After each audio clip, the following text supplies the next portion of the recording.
It's actually been a really long time since I filmed a favorites video, so this is kind of encompassing a couple months, March and April favorites all together, and I do have one fail, unfortunately, but it's a really big fail. So starting off with something that I've used recently, I actually used one of these last night or the night before, I can't remember. This is the Bliss Multifaceted All-in-One Anti-Aging Clay Mask. This right here, I got a bunch of these little packet samples from a VIB sale. I think I had like 7 or 8 of them initially, but I only have 3 left. I posted a photo on Instagram. If I have it, I'll insert it right here.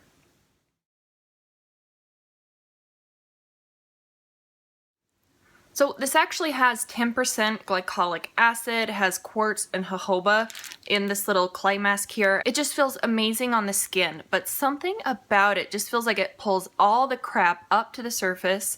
If you're doing any sort of crazy extractions, this is really beneficial to use beforehand, but I feel like it just cleared up my skin. I've really been struggling with clear skin for a couple months now, because of one product that I'm going to be discussing at the end. But this, if you have a chance to score some free samples of this, or I think the last time that I saw it, it was actually in the sales section in Sephora for like $34, $38, I can't remember, but that is a really great mask. This next one has actually been a longtime favorite of mine for about, I think, 2 years now, but I only have a little bit left in the bottle, so I've been holding off on using this for the past little while. I've just been using this lately over the past couple weeks, and it is phenomenal. This is one of the only volumizing sprays that I feel like actually gives me some extra volume at the roots. It's not an aerosol, it's actually like a little spritzer. It looks like an aerosol spray, but it's not. But this, I think it's about 20 bucks at Ulta, so I usually try to stock up on these when there's a 20% off coupon or something. I need to go pick up a new one because there's probably only that much left in here. This is called the It's a 10 Miracle Blow Dry Volumizer, and like I said, this is probably the #1 volumizer that I've ever tried that actually gives extra volume that you can notice. So this is a pretty awesome item, and it smells amazing too, by the way. Speaking of something smelling great, I picked this up during, it was when the candles went on sale at the end of 2015. I think they were, what, $5 or $8 or something. But I picked this up. This is the Japanese Cherry Blossom candle from Bath & Body Works. I've never actually ventured into the Japanese Cherry Blossom fragrance line, but after burning this halfway, I am so on board with this scent. This smells amazing. I'm definitely going to be picking up some more fragranced items in this scent. I think I'm going to try like a body lotion and see how that sits on my skin, maybe even a body spray. I think the semi-annual sale for Bath & Body Works is coming up soon, and if it is, I'm going to see if they have any of the Japanese Cherry Blossom. I'm so glad that I finally stumbled on this scent, and I'm totally sold from here on out. If you watched my nail polish declutter, I mentioned that I had a sweet subscriber send me 2 nail polishes. They were both Zoya's. Monica actually sent me this polish in Aurora, and it is beautiful. I don't even think that it's gonna show up how beautiful it is. It's like a holographic. I put it right here over a black polish so you can kind of pick up the holographic sheen to it a little bit better. And then this swatch right here is just Aurora on its own. If I can take some photos when it's out in the sunlight, I will try and insert those in this video. This polish, it's amazing. This is the most beautiful nail polish I own, and I'm so happy to have this. I think that it's about a 2-coater, I think, and if you put a black or a dark base underneath this polish, I think you could probably get away with just putting 1 coat over the darker base. So that was Aurora from Zoya. So my husband actually picked this next one up for me just after Christmas on a whim, and it's the Vera Wang Embrace fragrance in Rosebuds and Vanilla. And that is what it looks like there. I think there's 4 different fragrances that she has out in this Embrace line, but this one is so good. It's very light. It's not too intense. Some rose fragrances are just overpowering and they don't smell very good to me, but this one smells awesome. I'm assuming it's that added vanilla in with it, but it's so good. It's such a light, soft, easy fragrance that I think that you could probably even wear this at the office and have it not be too overpowering. There's also, I think it's the green tea one. I really want to pick that one up because it smells so delicious. You can actually find those fragrances at Walmart, and I think one of them was even sent out in the last Walmart beauty box. Next up is a little spoiler alert, but I'm planning to do like my makeup and beauty haul from the month of April. I've been on a no-buy since just before Christmas of 2015. It's been over 3 months. I was finally able to pick up a couple items during April, and this is one of them, and I'm really happy that I picked this up. This is the L'Oreal Brow Stylist Definer.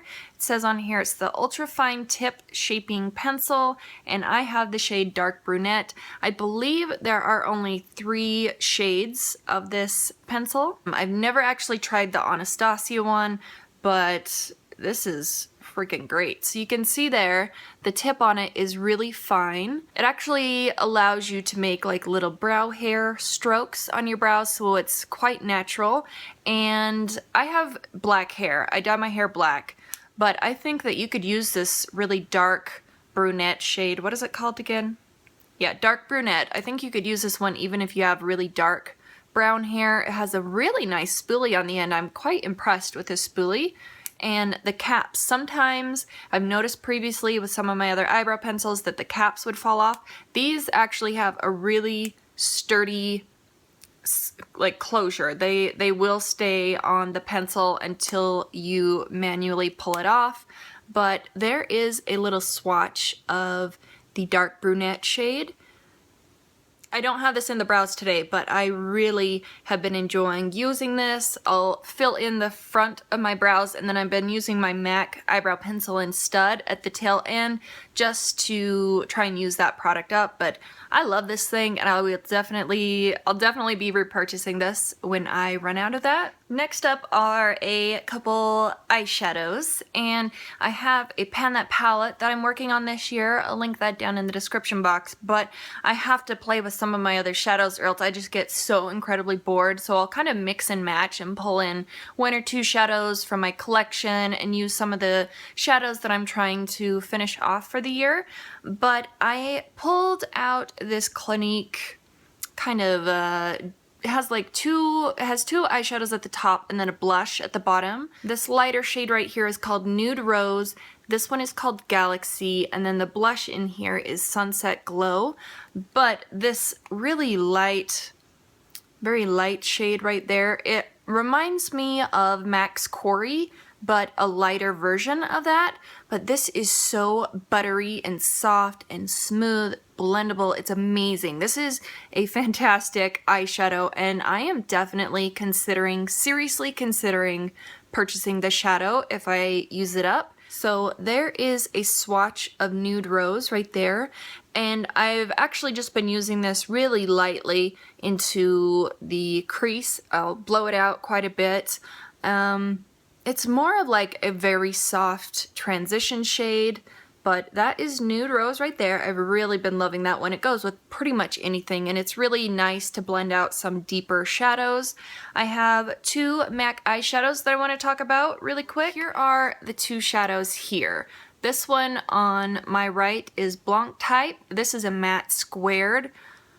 I have no words for how amazing this shadow is. This matte squared formula is out of this world. It is awesome. This other one is Deep Damson. Beautiful shadows. This one's more of like a wine berry kind of shade. I have a video that I'm planning on filming where I go through and swatch out all of my MAC eyeshadows for you guys, but these 2 have been some of my favorites over the past month of April. So let me give you a couple swatches of these. So that one right there, it's actually pretty close to my skin tone. It's perfect for going over my primer that I put down. I'll run Blanc type all over the lid, up to the brow bone. It's beautiful. It almost blends in with my actual skin tone, so it's not really brightening, it just evens everything out and allows me to have like a blank canvas essentially. This other one here, this is Deep Damson. It's kind of similar to Sketch, but this has more of a berry, a wine berry kind of tone to it, almost purple, I would say. It is gorgeous for the outer crease or to smudge up into the lash line. This combination here, these three shadows, I've even worn the three of them together, and it's a beautiful look. It comes out really soft, and I really love these shadows. I have two items here from Lush, and this first one, I actually got both of these at Christmas, and the expiration dates on these are really far out. They're not like the face masks where they expire in a couple weeks.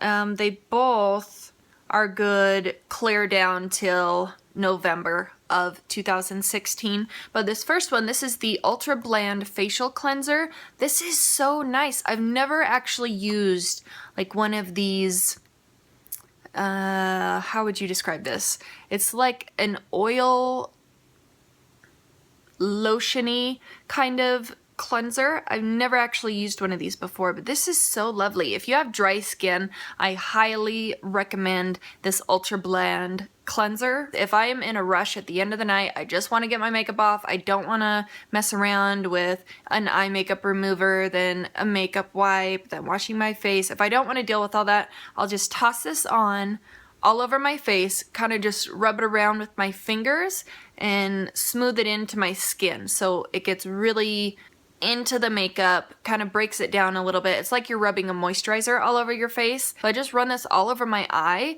It doesn't matter if it gets into my eye. It doesn't really blur my vision or anything. I just get a warm washcloth and just wipe it off my face that way. If I'm really short on time, I'll just wipe it off with a washcloth and then maybe toss on a little bit of face moisturizer and I'm good. But if I have a little bit of extra time, I'll go back over with an alcohol-free toner and just make sure that any of that extra residue is off. It almost feels like there's a slight oily residue. I don't want to say oily because I feel like that has a negative connotation, but if you have dry skin, this will do wonders for your skin. It just really cuts down the time that it takes to remove my makeup, takes it off in a snap, and I can toss on some moisturizer and go straight to bed. So really have been loving this one. The other item is kind of a splurge. This was a Christmas gift and I would never in a million years go out and purchase this on my own, but this is the Gorgeous Facial Moisturizer from Lush. Apparently there's a whole story behind this moisturizer. The Lush creator decided that he wanted to create a moisturizer after Princess Diana, and apparently she had this amazing moisturizer that she used at nighttime. This moisturizer is based off of one that Princess Diana used to use. It has really luxurious ingredients in here. They didn't cut any corners when they were formulating this moisturizer. It's like the creme de la creme, you know, cream of the crop kind of moisturizer. It's very thin, and honestly I didn't feel like this would do much for my skin. It's been sitting on its side, so it's kind of rolling around in there. I've had this since Christmas, and it's actually at the very end of April, so you can see in there I still have probably half of the container left. So even though this is an extremely pricey item, it's hung around for a really long time. I don't have to use a ton of this. I prefer to use this during the daytime just because I prefer a heavier moisturizer at night. This smells amazing. It hydrates the skin just fine. And if you're looking for kind of a splurge item from Lush, this is a really nice one to pick up. And finally onto my fail item. I've been wanting to try Biotin Tablets for the longest time. I believe it was at the end of 2013, right at the beginning of 2014. I lifted the black out of my hair. I dyed my hair a really bright dark blue shade. It was a very intense blue, and then I lifted that out, and then I dyed my hair a really bright intense red shade. And ever since then, obviously it damaged my hair going from one extreme to another, but I just feel like my hair is not growing. It feels like it's gotten to a certain point and it will not grow after that. I've given myself a couple trims, but it still just feels like it is not growing. So in February, about mid-February, I decided I would start using these. The Puritan's Pride Vitamins for the Hair one per day formula, and it's called their Beauty from Within dietary supplement. There's 60 tablets in here. Now, the reason why I started taking this is because it does have 1,000 mcg of biotin in it, which is 333% of the daily value that you're supposed to have of biotin, but there's a ton of biotin in these little tablets. Let me show you. So they're just these little green, kind of tannish green tablets here, and I was just taking one a day. I wasn't taking the recommended 2 per day, and at first I just had like, you know, 1 or 2 little breakouts here and there, and then I took 10 tablets of these. It was over a 2-week period. I took 10 tablets and my skin went nuts. I've always had pretty decent skin. I've never really had a ton of breakouts. Like, I'll have 1 or 2 show up every now and then, but oh my god, like, I had texture to my skin because there was hundreds of bumps all over my face. It was mortifying. I have not had a breakout like I had with this since I was about 14. Even when I had crazy acne when I was about 14, I did not have the texture issue that I had from this product. So be extremely careful when you're taking a biotin supplement. I didn't notice any benefits from my hair growth. I didn't notice any fingernail benefits. My skin obviously had an adverse reaction to the biotin. I've definitely heard that a few people have had an increase of acne and it'll go down after a while. No, mine got worse and it took over a month. I'm still battling the acne issues to this day, and I took this at the middle of February, and it's at the very end of April right now. It's been bad. So be extremely careful. If you've had any experiences with biotin, let me know about them. How was your experience? Did you end up breaking out from biotin? I don't know. I just felt so let down, and I felt so dumb for not kind of dipping my toe in. I just went head first and was taking them one a day. But anyway, that is everything that I wanted to talk about. Thank you guys so much for watching, and I will see you in the next one. Bye.